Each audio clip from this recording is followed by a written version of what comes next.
кутман таң, урматтуу менин көрүүчүлөрүм, сиздерди каналдан көргөнгө абдан кубанычтамын. Азербайжан менен Орусия эмне болуп жатат, ушул боюнча суроо болду эле. Орусия Азербайжандын Сокар деген компаниясынын объекттерин Украинада бомбалаган. Ошондо Алиев өтө жини келген. Алиевдин бүгүнкү күнү кылып аткан иштери бул деген 122 жана 155 миллиметрдик НАТО стандартындагы снарядтарынын, мурунку Совет стандарттары снарядтарындагы жасоочу ишканаларын жасай баштады дагы, Украинага ушунун баарын беребиз деп айтты да. Азыркы күндө ошо Орусиянын чалгын каналдары айтып атышат, бул станоктор орнотулуп атат, оор жабдыктар ишке киргизилип атат, ал оор жабдыктар ордуна коюлуп, заводдор мындай тазаланып, ушу толук өндүрүштү көбөйткөнгө даярданып жатышат дейт да. Анан ошол боюнча дагы аябай кооптонуп атышат. Аларга станокторду НАТО стандартындагы Түркия жибермей болду. Түркия тараптан станоктор келип орнотулат экен жана ишке киргизилет экен. Түркиянын специалисттери, адистери ошо Азербайжанда жүрөт дейт ушул боюнча. Ушундай маалымат болуп атат. Андан сырткары дагы кошумча ошо снаряддарды берсе Украинага, Украина снаряддар менен аябай жакшы аталат дейт. Украинанын артиллериялык мектеби эң мыкты дейт дүйнөдө. Анда чын эле Орусиянын аскерлерине чоң маселелер туулат деп айтып атышат да. Сокар деген компания эмне? Бул Сокар бул газ жана нефть чыгарган компания Азербайжанда. Мамлекеттик компания. 92-жылы түзүлгөн. Ошол анын президенти Ровшан Наджаф деген адам. Анын сырткары ошо алар өзүнүн капиталы, өзүнүн капчыгындагы чөнтөгүндөгү акчасы 12,9 миллиард доллар деп эсептелет. Алардын айланма акчасы 29,2 миллиард доллар. Алардын мындай таза кирешеси, бул мамлекеттик ишкана болгондон кийин 20-жылдын маалыматын алсак акта 282 миллион доллар. Таза кирешеси кээ учурда ошо 1 миллиард долларга чейин жетип калат дейт.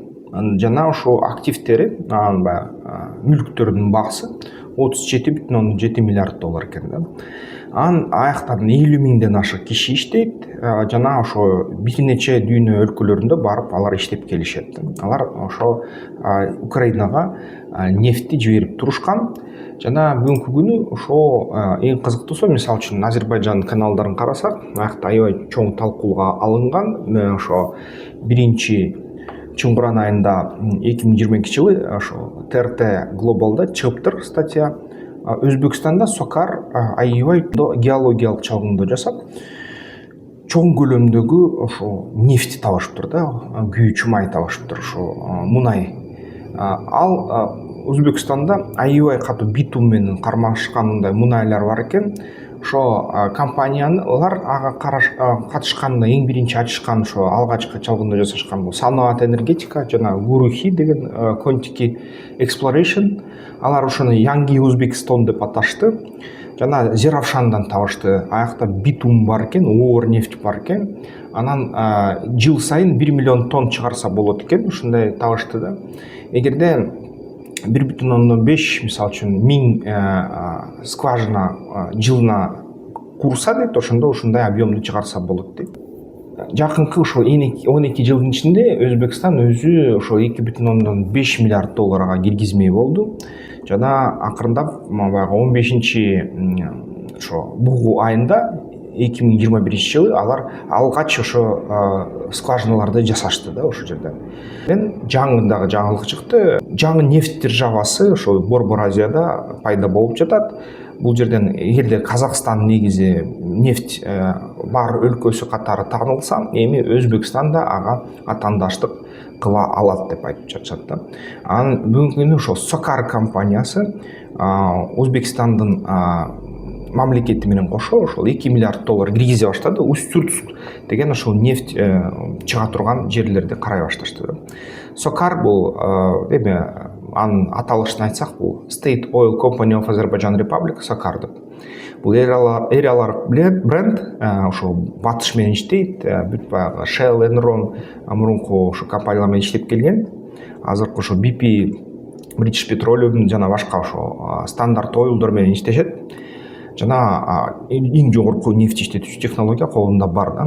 Аны ошо Өзбекстан менен Сокар, Узбекнефтегаз 24 ошол июль айы өткөн айда ошо Кулжада да алар келишим 24 күнү 2025 жылы кол коюшту. Ал келишим боюнча ошо продукцияны чогуу иштетет жана бөлүштүрөт да, жана ошо Казакстандын чек арасындагы Үстүрт регионунан ошол скважиналарды жасашат экен да.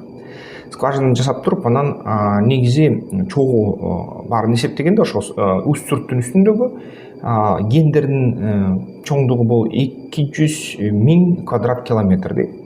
Аябай көп дейт. Ичинде нефти бар дейт Үстүрттө, газ бар дейт, жаратылыш газы, көп минералдык ресурстар бар дейт.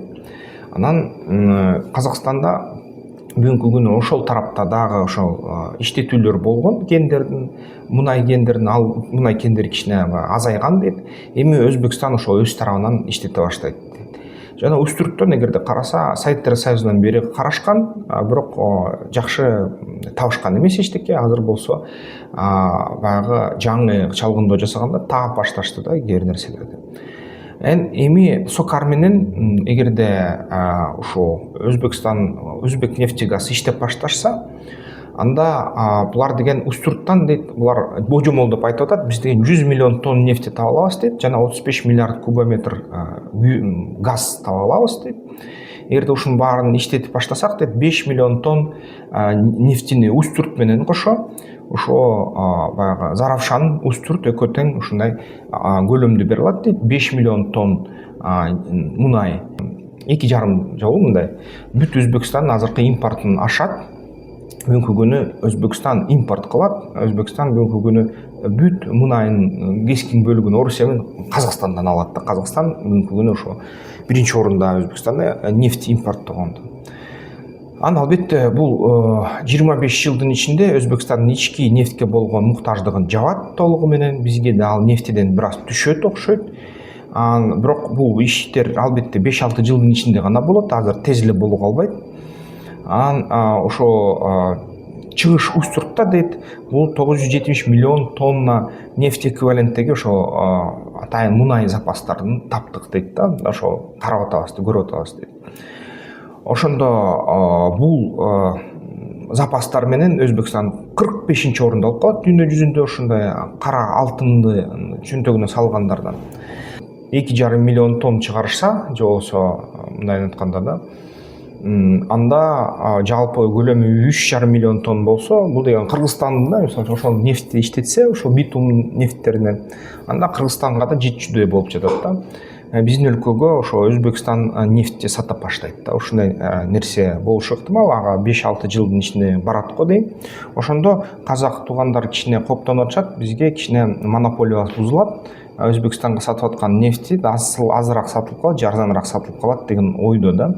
Ошондо ошо Казакстанда чоң суроо болуп калат, каяка андан ары нефтини жиберсе болот деген. Дүйнөлүк базарларга жиберсе болот, Кытайга сатса болот. Бирок ушундай абалда албетте Казакстандын ички ошо нефттен түшкөн пайдалары азая баштайт да. Ошол жерден азыртан баштап Казакстан диверсификация жөнүндө ойлонуш керек экен да. Башка тармактардан да акча алыш керек экен деген ойго келиш керек болот.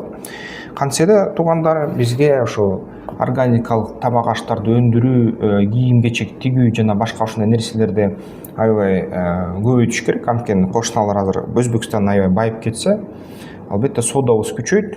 Дагы кээ бир маалыматтар боюнча азырынча баягы өтө мындай Үстүрттөн эле айтам, Фергана өрөөнүндө бизде да ушундай запастар бар, бирок бүгүнкү күнү аны чалгындоо үчүн акча бөлүнө элек, жана канча көлөмдө экенин азыркы аныкталган көлөмдөр аз деп эсептелинет.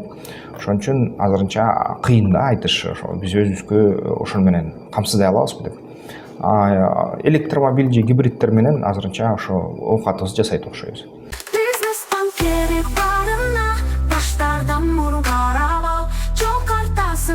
Жолундай ишкердик де сенин куралың ал. Бизнес банкер барына баштардан муну карап ал.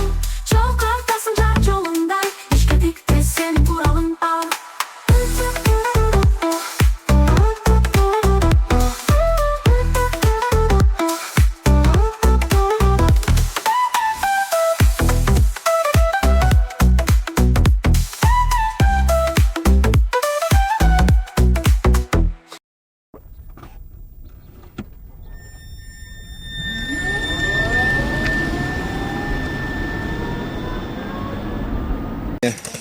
туда. О, от души. Красота, блин. Охрененно, охренительно видно.